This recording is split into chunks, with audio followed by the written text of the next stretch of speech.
तृतीय वर्ष संस्कृत का प्रथम प्रश्न पत्र शुकनासोपदेश। हम पंक्ति देखिए।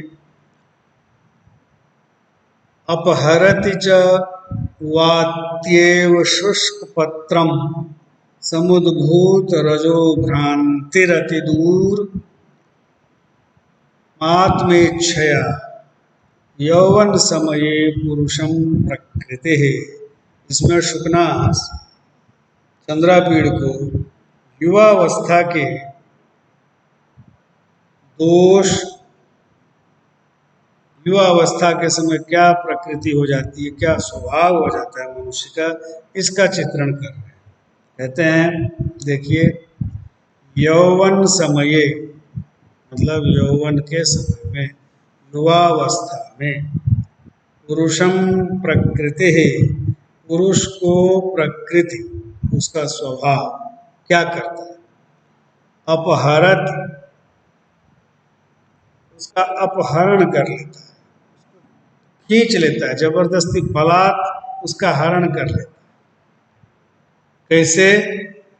तो वात्येव शुष्क पत्रम, वात्या इव, वात्ये, वात्या कहते हैं चक्रवात, तेज हवा तो घूर्णन के साथ होता है, जहाँ भंवर बन जाती है धूल की, आपने देखा हो, उसको वात्या कहते हैं। वात्या चक्र भी बोलते हैं, वात्या भी बोलते हैं। तो वात्या ही जैसे चक्रवात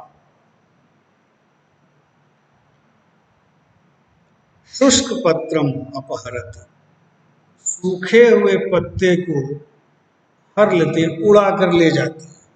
तेज हवा जब चलती है तो वो उसमें सूखे पत्ते उसके साथ उड़कर दूर चले जाते हैं। अब इस वात्या का विशेषण देखिए। समुद्भूत रजो भ्रांति, समुद्भूत समुत्पन्न, रजो भ्रांति, रजसह भ्रांति घूर्णनम, रज कहते हैं धूल, और भ्रांति मतलब घूमना, भ्रम धातु। जैसे धूल घूमती है, भ्रांति बन जाती है, एक चक्कर बन जाता है वात्या में, चक्रवात में एक चक्कर बन जाता है धूल का, उसको भ्रांति कहा है। समुद्भूत रजो भ्रांति, जिसमें जहां रज की भ्रांति उत्पन्न हो गई है, धूल का गुबार गोल घेरे जैसा बन गया है, ऐसी यह वात्या अति दूरम, अत्यंत दूर, शुष्क पत्रम, सूखे पत्ते को अपहरती, उड़ा कर ले जाती है। एक अर्थ ये हुआ। दूसरा देखिए, इसमें श्लेष भी, इसमें श्लेष है प्रकृति, पुरुषम यौवन समये प्रकृति, युवावस्था में मनुष्य को, पुरुष को प्रकृति, रजो समुद्भूत रजो भ्रांति ही प्रकृति, प्रकृति यानी उसका स्वभाव। प्रकृति का एक अर्थ यहाँ स्वभाव भी है। प्रकृति में रजोगुण के कारण भ्रांति समुद्भूत हो गई है, उत्पन्न, समुद्भूता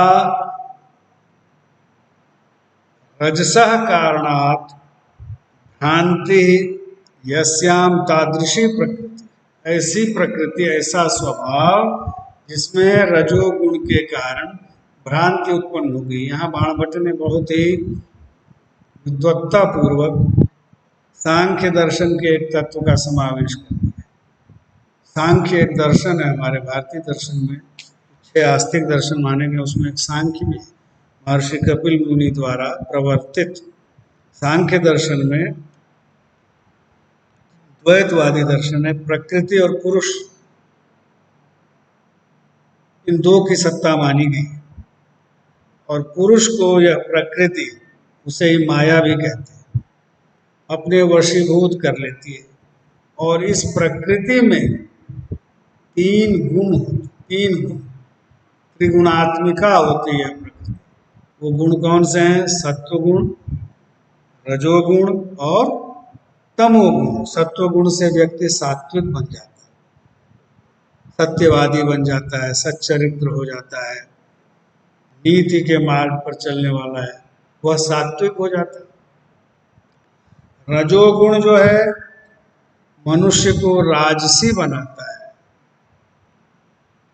आराम पसंद बना देता है। और तमोगुण जो है, तम का अर्थ होता है अंधकार, तमोगुण मनुष्य को बिल्कुल अवनति के गर्त में भ्रष्ट कर देता है, पतित कर देता है। ये तीन गुणों का समवाय प्रकृति है। हर मनुष्य में, हर जीव में भी ये तीन गुण होते हैं। कहीं सत्वगुण अधिक होता है, किसी में रजोगुण अधिक होता है, किसी में तमोगुण होता है। तो रजोगुण की जब अधिकता होगी तो मन में भोग विलास की कामना होगी। भ्रांति का तात्पर्य यही है।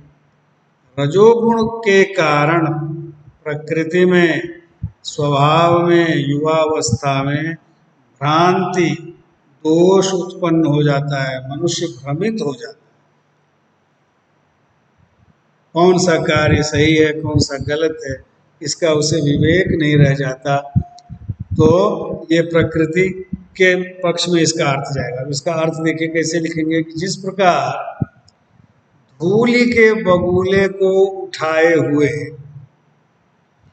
वायु का प्रबल झोंका सूखे पत्ते को बहुत दूर उड़ा ले जाता है, उसी प्रकार युवावस्था में रजोगुण द्वारा उत्पन्न भ्रांति वाली प्रकृति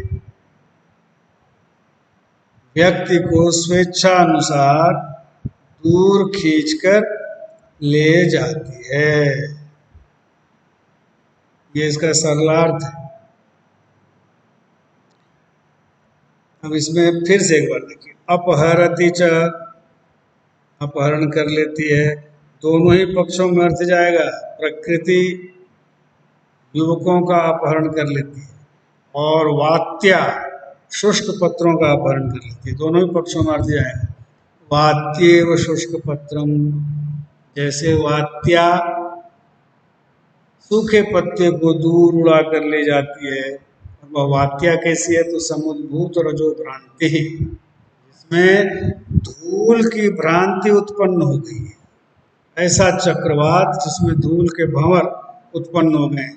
और दूसरी तरफ ऐसी प्रकृति जिसमें रजोगुण के कारण भ्रांति नामक दोष उत्पन्न हो गया। अति दूरम, अत्यंत दूर ले जाती है। प्रकृति भी मनुष्य को अत्यंत दूर विपथ कर देती है, अलग मार्ग पे पटक देती है। और वात्या भी सूखे पत्ते को अत्यंत दूर ले जाती है। और एक शब्द है आत्मेच्छया, स्वेच्छया, अपनी इच्छा से जहां तक ले जाना होता है वहां तक ले जाती है। स्वेच्छया, यौवन समये, युवावस्था में पुरुष को प्रकृति लेकर चली जाती है। जैसे चंचल, जैसे अंधड़ सूखे पत्ते को दूर उड़ा ले जाता है, वैसे ही यौवन में मनुष्य की प्रकृति उसे रजोगुण के चक्कर में अचिंत्य विषयों की ओर खींच कर ले जाती है। यहाँ मानव प्रकृति की उपमा वात्या यानी बवंडर से दी गई, तथा पुरुष की उपमा सूखे पत्तों से। ये वह है ना, तो उपमा है। और समान धर्म क्या है? समुद्भूत रजो भ्रांति, उसमें श्लेष भी है। वात्या के अर्थ में इसका अर्थ हुआ धूलि के चक्कर से युक्त बवंडर, और मानव प्रकृति के अर्थ में इसका अर्थ हुआ समुत्पन्न रजोगुण से भ्रांति युक्त। रजोगुण की अधिकता के कारण भ्रांति से युक्त युवावस्था में पुरुष को प्रकृति अपनी इच्छा से बहुत दूर ले जाकर छोड़ देती है, सन्मार्ग से कुमार्ग पर लेकर चली जाती है। बहुत अच्छी पंक्ति है, व्याख्या में भी आ सकता है।